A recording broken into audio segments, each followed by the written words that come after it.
Manlio Di Stefano is Italy's Under-Secretary for Foreign Affairs. He's also an MP with the anti-establishment Five Star Movement. He joins us now from Rome. Good morning and welcome to breakfast. Good morning. There is this alarming increase in the number of migrants drowning in the Mediterranean. We're told 200 over the past week. In that context, why is Italy saying it won't let rescue boats dock at Italian ports? Well, first of all, there is something to clarify on your statement at the beginning of or your speech. We are not denying to approach our ports those boats that have worked in the search and rescue areas. We are blocking those that are working on the Libyc coastal area, so in the national area, because they are not search and rescue authorized search and rescue boat. So this is a main difference, because we are saying that if you go to the Libyc coast and you work there, you will be a pull factor for the smugglers that will bring new migrants to your boat just to bring them to the Italian coast. So this cannot work like this. But essentially, you're talking about the charity ships. Is that correct? Those are the ones that you're saying you can't come and bring migrants to our shores. Mostly they are NGOs. And I've seen with my eyes and our Coastal Guard as the video of boats going into the national sea area of Libya, taking migrants and running towards our coastal areas to bring the migrants to us. I'm not saying they do it for some strange reason. They do it because they feel the humanitarian need for doing it. But, if you do like this, you'll be automatically a pull factor for them, and you will help in some way the smugglers. Are you essentially saying that these charity ships rescuing migrants in the Mediterranean Sea are facilitating or enabling the people smuggling business that's operating out of North Africa? Is that fundamentally your view? No, this is not my view. This is confirmed by the Coastal Guard, and that's why both Frontex, so the European agency working for migration, and also our Coastal Guard agreed on the need to bring back the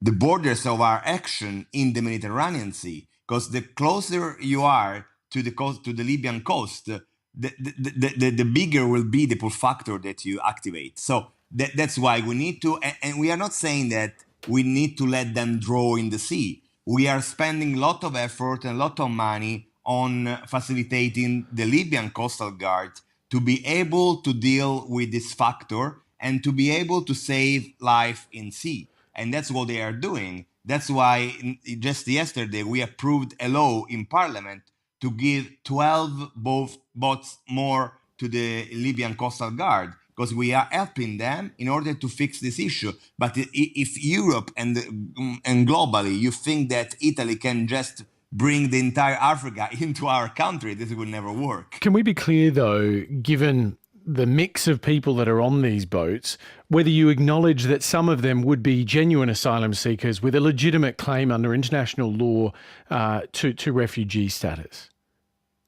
And that's why we are asking to create European agencies for the prescreening of the asylum seekers directly in the transit country. Because we start from the idea that everyone could be a potential asylum seeker and have the rights to come. But if they have this right, they have to apply for this right in a dignitous and respectful way. So not just bringing their own life in the end of the smugglers. There is a big difference between having a right and be able to apply this right.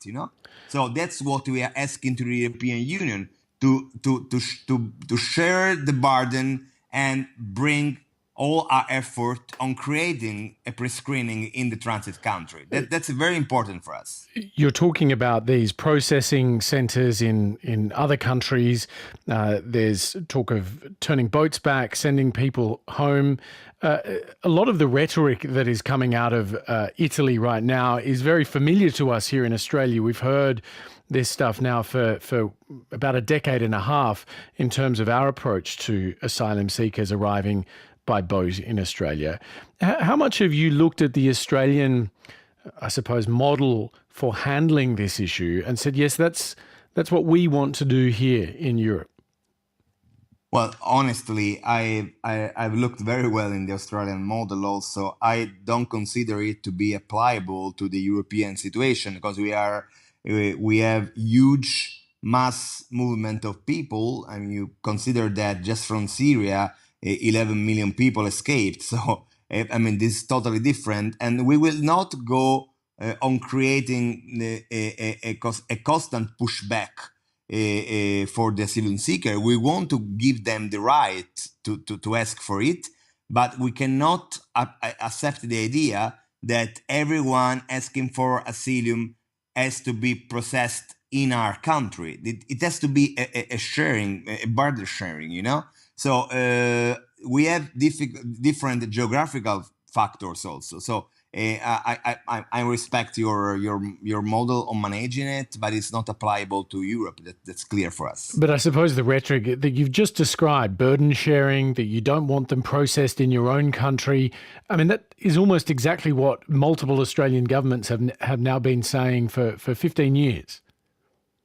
Yeah, but I would say you are not a federation of state like Europe is. I mean, it's geographically. I'm just saying that geographically is very different. We are the port of the European Union at the end.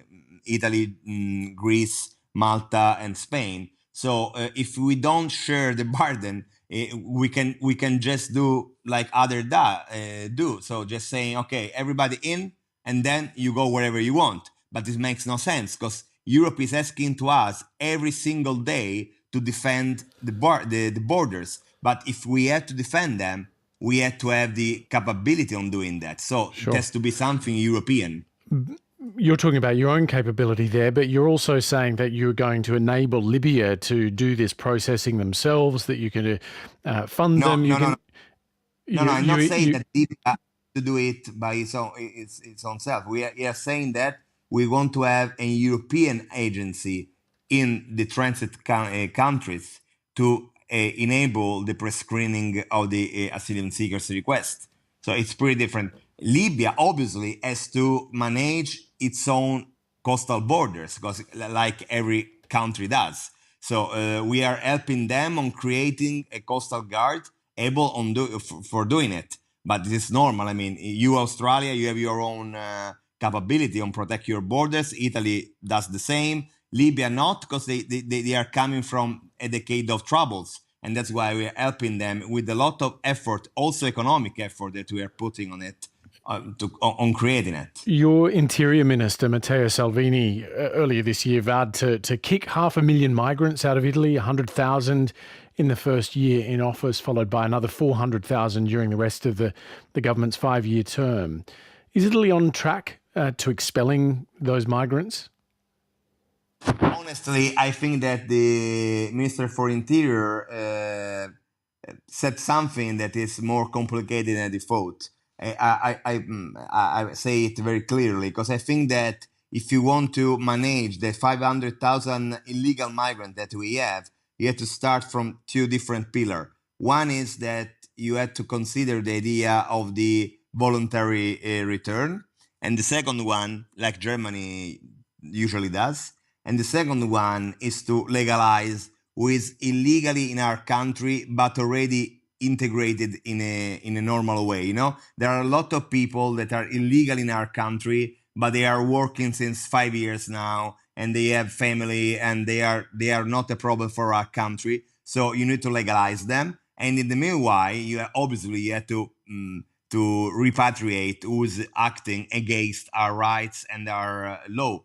But this is something that you have to focus and to check person per person. You cannot talk about 500,000 people like if they are, a mass of people equal each other. It's not like this. Manlio Di Stefano, thank you very much for your time.